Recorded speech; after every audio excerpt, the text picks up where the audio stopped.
আসসালামু আলাইকুম, সবাই শুভ সকাল। কি অবস্থা, কেমন আছেন? এই যে একটা জিনিস দেখাচ্ছি, এর আসছে প্রবাস থেকে।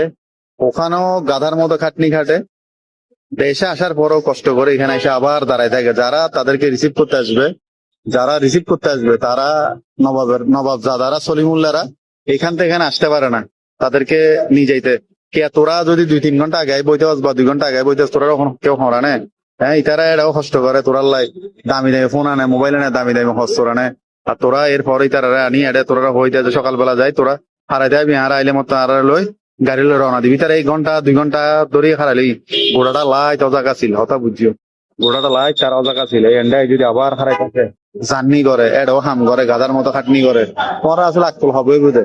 তোমার আত্মীয় স্বজন আইলে দয়া করে বেকার হয়ে, যারা চিটাং শহরত আছো দয়া করে বেকার হয়ে, তোমার আত্মীয় স্বজন যদি এয়ারপোর্টে দিকে পাই অন্তত 2-3 ঘন্টা আগে তোমরা বইতে ফ্লাইট নাম্বার আগে যান, তারা বাইরে বললো তোমরা গাড়ি করি, তারা ওরা যাইতে পারে। এলে হারা হারানো লাগতো।